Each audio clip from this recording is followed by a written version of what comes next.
Cheraf Jaïdani, bonjour. Oui, bonjour. Le gouvernement marocain a donc adopté un décret pour l'augmentation du SMIG et du SMAG dans le royaume. Mais pour de nombreux syndicats, notamment agricoles, cette augmentation n'est pas suffisante. Ils demandent que le SMAG s'aligne plus rapidement sur le SMIG. Quelle est en fait aujourd'hui la situation? Quel est l'état des lieux? Effectivement, le SMAC a été augmenté suite à un accord entre le patronat, les centrales syndicales et le gouvernement. Il est passé de 76,7 dirhams à 84,37 dirhams par jour. C'est une hausse de 10%. Il est prévu de l'aligner au SMIC à l'horizon 2028. Mais au niveau du syndicat, le SMAC reste insuffisant. C'est l'équivalent à peu près de 2200 dirhams mensuels, ce qui est insuffisant pour répondre au renchérissement du coût de la vie. Surtout que ce coût n'a cessé de progresser significativement ces derniers temps. Mais encore faut-il que ce SMAC soit respecté. Comme vous savez, l'agriculture est un secteur qui est à la merci des aléas climatiques. De ce fait, il est très fragile. La plupart des agriculteurs travaillent dans l'informel. Le nombre des exploitations qui sont organisées et qui respectent le code du travail est faible. Généralement, ce sont les activités à forte valeur ajoutée, tournées vers l'export, qui observent la réglementation, notamment les filières comme les fruits et légumes. Donc, et aussi les grands groupes agricoles qui disposent de toute la chaîne de valeur, depuis la production agricole, passant par la transformation dans les usines, et puis l'exportation, la commercialisation au niveau local. Pour les autres filières, notamment la céréaliculture, qui occupe à peu près 80% des exploitants marocains, la situation est un peu compliquée pour appliquer le SMAC. Parce que les travailleurs agricoles sont payés au gré des saisons.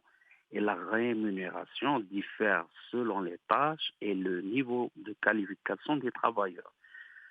Je dirais le plus souvent, ils ne sont pas déclarés, ne bénéficient pas de protection sociale ni d'assurance maladie.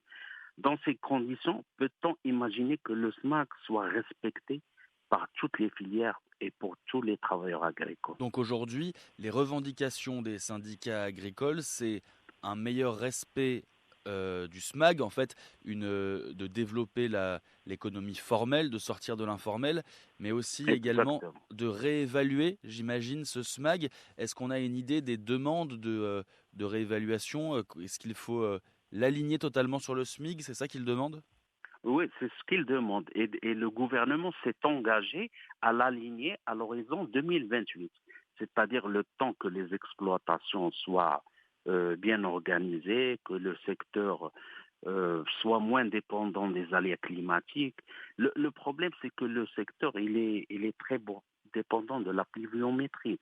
Donc, dans ces conditions difficiles, c'est pas facile pour toutes les entreprises ou les exploitations agricoles de respecter le SMAC. C'est la question qui se pose. Est-ce que les exploitations agricoles ont les moyens nécessaires, la trésorerie nécessaire pour s'aligner sur le SMIG dans le monde agricole?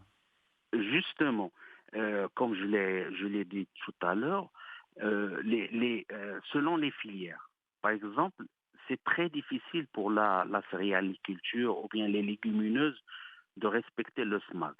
Les salaires diffèrent. Quand il y a la haute saison, les salaires peuvent dépasser le SMAC. Et quand il y a une basse saison ou une campagne agricole comme celle qui vient de s'achever, les travailleurs se contentent d'un salaire moins que le SMAC, parfois 40, 30, 50 dirhams.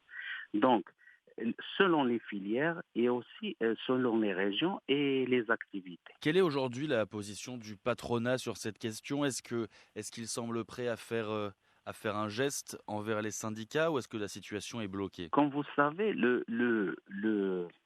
l'agriculture est un secteur un peu spécial.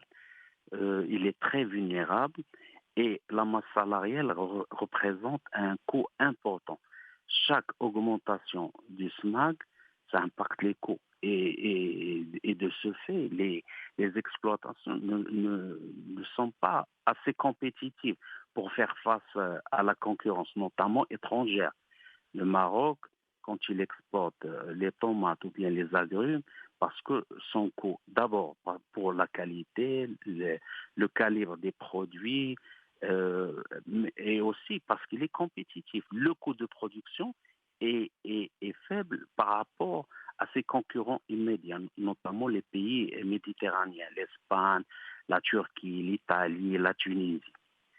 Donc, le SMAG est difficilement acceptable par les exploitants, surtout les petits exploitants et moyens, qui n'ont pas une trésorerie stable et qui n'ont pas de revenus réguliers, qui sont toujours à la merci de la pluviométrie. Est-ce qu'on peut dire que le secteur agricole dans son ensemble est dans une situation difficile aujourd'hui? Oui, oui, bien sûr, il est très difficile. Vous savez que c'est une année inédite qui est passée et même celle qui se dessine. Elle nous rappelle la sécheresse des années 80. Différents éléments pèsent lourdement sur le déroulement de la prochaine saison, notamment le coût des intrants qui deviennent très chers. Dans le monde rural, il y a un vent d'inquiétude, surtout que leur trésorerie est fortement pénalisée et n'ont pas euh, majoritairement les moyens pour financer la prochaine campagne. Il faut dire aussi que même dans les périmètres irrigués, la situation est aussi très difficile. Surtout dans les périmètres irrigués de l'Haouz, de Souss-Massa, de Tadla et aussi de Doukkala. Les réserves en eau des barrages sont à un niveau très inquiétant. Le taux de remplissage ne dépasse pas les 25%, alors que l'année dernière, il était à 40%.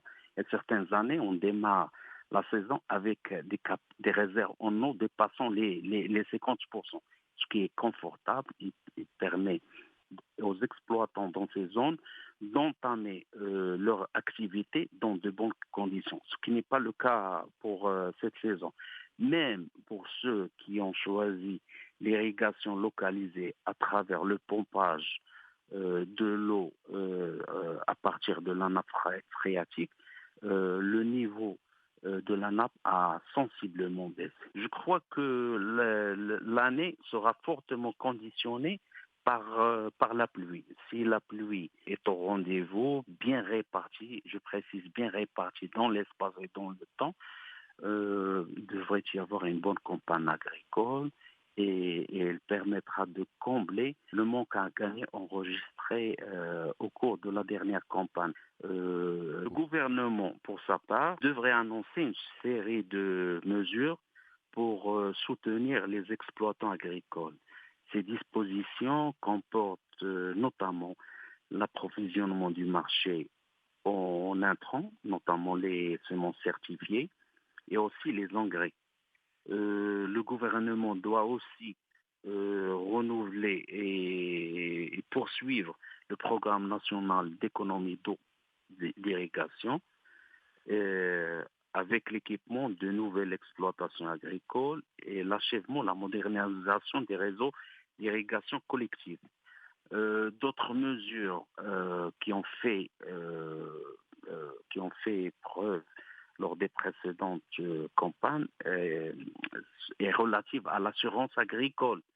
Il est attendu de couvrir plus d'1 million d'hectares, surtout les céréales et les légumineuses, afin de permettre aux exploitants une certaine garantie contre les aléas climatiques. Et pour le plus important aussi, c'est le financement. Je pense que des formules seront dédiées pour les exploitants, notamment par le groupe Crédit Agricole. Il est prévu aussi de différer ou de rééchelonner la dette des exploitants. Merci beaucoup, Charles Jaïdani.